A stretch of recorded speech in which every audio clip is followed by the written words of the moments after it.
Alright, so after having gone over why I don't want you running long distance sprinting for several reasons, because you might injure your hamstring, I am going to talk about that now in terms of the best duration for interval training. So let's say you just wanted to run in a straight line. What's the best duration? And research suggests, only because most durations haven't been compared against one another, that 8-12 system might be the best way of doing things. So 8 seconds on, 12 seconds off. If you're running on a treadmill inside, you can't do that though. It's just impossible to go up for 8 seconds and down for 12. So let's, just keep using that 2 to 3 ratio. For every 2 seconds of work you do, you recover for 3 seconds. So you could do 24 seconds and 36 seconds of rest, and that's a nice minute interval. Or you could do 36 seconds of work, of sprinting, and 54 seconds of recovery. That's the easiest to do on a treadmill because it allows you to go up and down.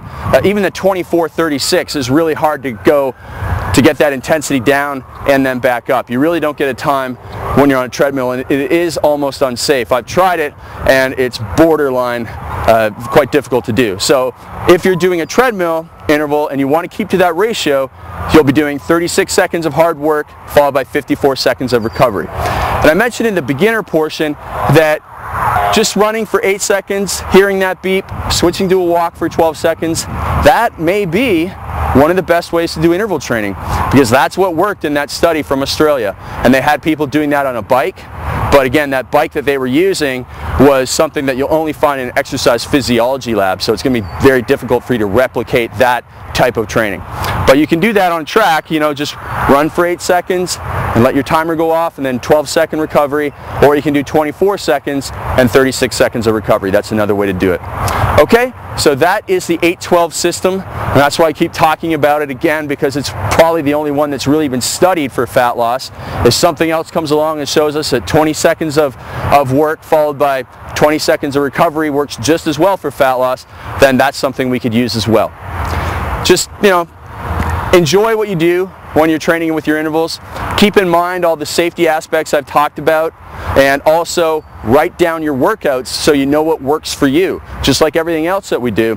And we also want to change our interval training workout. So that's why I'm giving you all these ideas, so that you're not doing, 20 seconds of work and 10 seconds of rest for 3 years straight. No matter how good that is at the start, it's probably not going to be that great 3 years later. Alright, so 2 more ways of doing interval training, which are kind of very similar, but we're just going to do any type of the interval that we talked about and then add in a bodyweight exercise or an ab exercise. So for example, I might run my hill sprint.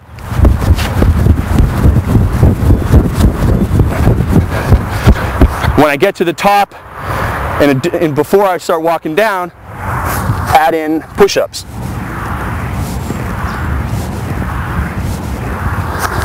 And then I'll walk down in my recovery. And so if you do that, obviously you're not going to get as many repetitions in your push-ups, but it's going to be more of a total body workout. So, if you're the type of person who doesn't like training inside, but wants to get a total body workout, then you can do that aspect of it. And the other thing that you can do is, instead of just doing a variety of bodyweight exercises like push-ups and pull-ups and bodyweight squats, you can do your interval training with a focus on ab exercises in between. So, I might do my shuttle run,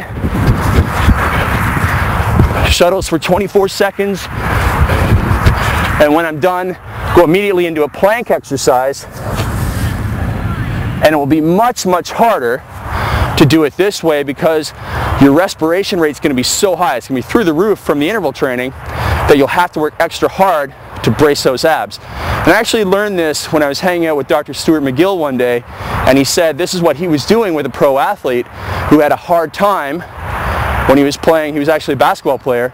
He had a hard time controlling his pelvis, and he had back problems when he was fatigued on the court.